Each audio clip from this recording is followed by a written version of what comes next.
Hello and welcome to Where Women Talk. I'm Nadia Giordana and we have a great show for you today. Our guest is Connie Anderson and she is an editor extraordinaire. I say that with personal experience using her as my editor for every one of my books. So let's go talk with Connie and pick up a few important tips. Hi, Connie. Welcome to the show. Thank you for having me, Nadia. I'm glad you could join me today. This is going to be a fun talk. You are an editor. You've edited probably many hundreds of books over the years for authors and writers. And I think you also do business papers, marketing materials, press releases. You help people with things like that. So you're an editor that can do an awful lot for people. Tell us a little bit about what your job is like and the kind of things, some interesting things that you run into and tips. Well, a lot of people think that that is where they can save money. And I'm not saying that just because I'm an editor, but it's the truth. And then there is nothing more embarrassing having a book come out that's filled with errors.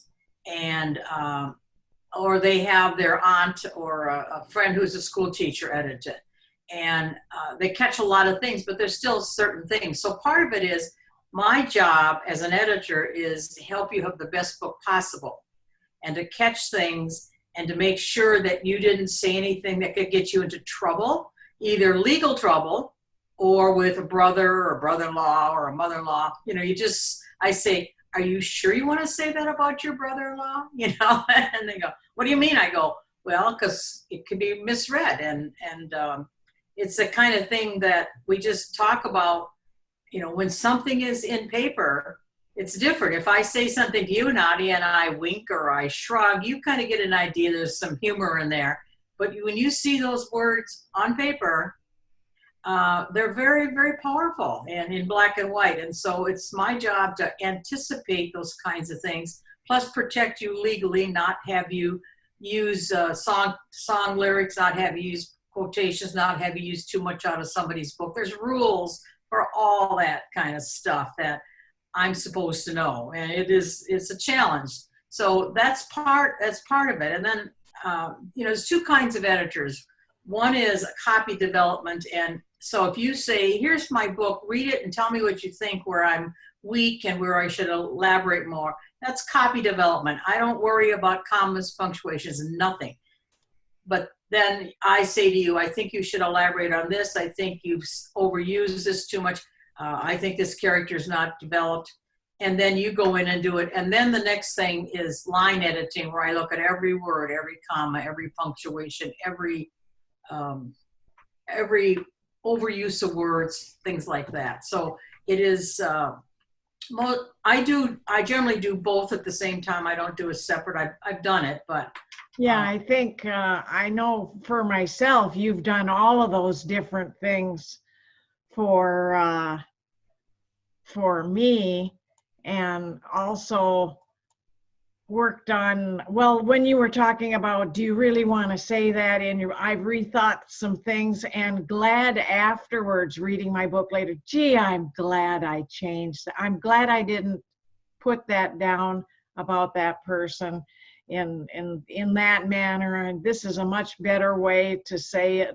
You've done a lot of those things for me. And the regular editing too, I give you what I think is a perfect manuscript and whoops.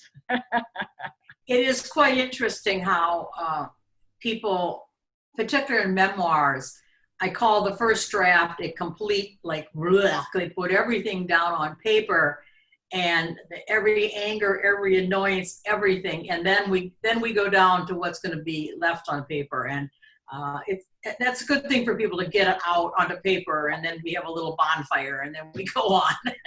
So it is, but it's quite interesting to be able to help somebody improve their book by saying, have you thought about changing the order of your chapters? Oh my gosh, that would make so much better. Or, you know, that kind of stuff. I am another pair of eyes, coming with my experienced eyes and saying things. I just worked on a woman's book that the first 5,000 words were so redundant, so unnecessary. And I said to her, your book gets good at about 6,000 words. So take those first 5,000 words, make them into a paragraph, which she did a wonderful job of. And oh my God, her book, now I want to read her book. Before I'm going, I always say, you'd have to pay me to read this, which, you know, because it was, she just thought she had to introduce it with all these details. Well, I didn't care. Tell me the snow was blowing like crazy and the drive was horrific. Then blah, blah, blah, bam. Yeah, I'm excited about reading that book now, and I've seen it around our group. I've seen it on the group page advertised or listed, and I've thought about reading it, but now hearing this from you, I'm ready to go out and get that book and read it, and I know the backstory. Yeah, it is, and she's an excellent, excellent writer. Alexis is an excellent writer. So it is, you know, it's just a matter of looking at things from another point. After you have written a book, it's no longer about you, it's about the reader. So did you say things clearly? So I will write like, is this the right / best word here? And some people like to be wordy. I'll never forget Jacqueline Michard, who wrote the book Deep End of the Ocean. She was my guest on my TV show. And she was leaving Minnesota to go to Chicago to be on Oprah's book club. So she's a journalist from Madison, Wisconsin. And there were 13 words in her book I had never even seen, heard, anything. So I said to her, you know, do you just have that kind of vocabulary, or did you, because I said, I actually wrote them down because I felt like, how could I not know 13 words? But, you know, she was a very gifted writer, and those were just common words to her. But I felt really stupid. You know, today, if you're doing an ebook, you can push a button and someone will tell you what the word means. But when you're holding it in your lap, do I get up and check, or do I just pretend I know what that meant? So I don't like a lot of big words, and because I don't like people to make their reader feel dumb. Yeah, the average reader doesn't know most of those words either. They say you should be writing to a lower level of reader than you think you should, just so people can enjoy it and not have to think about the words. That's right. Yeah, So you know, one of the things I do a lot of is look for overused words. And I was working on a book for somebody that is a great writer. She's an editor, she's a proofreader, but I can tell you, we don't see stuff in our own stuff. You know, we don't, you know, that's why we all have, everybody has to have their own editor. But she had started a bunch of questions, or a bunch of sentences with the words there is or there are, which is no big deal, but they started to appear constantly. So I wrote her and I said to her, if you have time, you might want to check. And she calls me about 3 days later. She said, I am so embarrassed. I will not even tell you how many times it was, but I can tell you this. By removing the words there is or there are and refocusing the sentence, I improve my writing 100%. So, you know, it's things like, you know, someone says, so what's the big deal about there? Well, if you write it correctly, you improve your writing. And that's, you want your readers to say, this person is a good, clean writer. And, you know, they notice that. Like the people who start sentences with so, comma. It's not a big deal, but if there's 18, 20 of them, pretty soon the reader starts saying, doesn't she know any other way to start a sentence? You know, it starts going. And today with the electronics, the computer, we can go in and search for words. We can, if we suspect that we're overusing the word just, which is a big overused word, we can go in and search for it. And then what I've learned to do is I go into the search and the replace, and on the replace, I'll put the word just, and then I'll put 3 or 4 capital X's behind it. and then say change all. And then when I look at the document, there those words just jump right at me. I don't have to think about looking for them. They're there. And then I can decide whether the word just belongs there or whether something else can work. So, yeah. Absolutely. And we don't have a lot of time left, but Connie, you've written some books yourself. Tell us a little bit about your books. Your book on polio has had a resurgence in popularity just recently, too. Yes, Amazon, of course, has it, and I'm trying to find out where to put this here. And, I can put it up, too, from my end. Okay, and I collected stories from 42 people whose lives were affected by polio. And that means it could be a sister, a brother, a mother, a father, and plus the many, many people who had never told their story.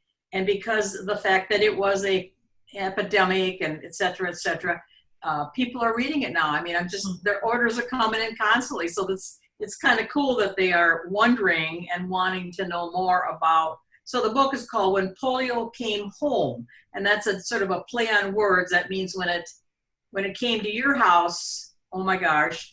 And the other means when the person who had polio comes back home, the things that the mother of the house had to do was, so that's kind of my play on words. And the subtitle is How Ordinary People Overcame Extraordinary Challenges. And all they wanted to do is be thought of as normal. That was their thing. So my others are less heady. This one is one of my favorites.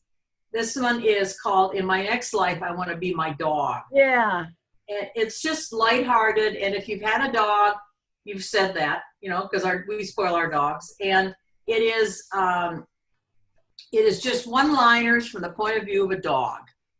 That's how close I was to my dog. Then the most recent, then I did one that's called From the Eye of a Woman. And again, it's one-liners. That's kind of the way my brain thinks. I could never write a novel. By the way, the polio book was an anthology. Everyone submitted their stories. So this one is just one-liners from the point of view of a woman. And then my last one is Man Overboard, Hubby's Getting a New Boat. Yeah, that was a fun one for me.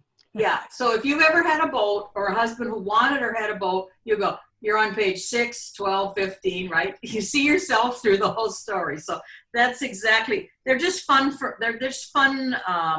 little things I've collected over the years, and I put them all together and, stuff like that. So they were good ones. And we're out of time, Connie. I'm so glad you were able to join me today and tell me all these things. I'm going to make sure that your web address shows on the screen during the program here. And thank you for being here today.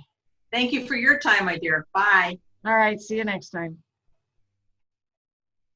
Thank you all for watching today. This is Where Women Talk. I'm Nadia Giordana, and we'll see you next time.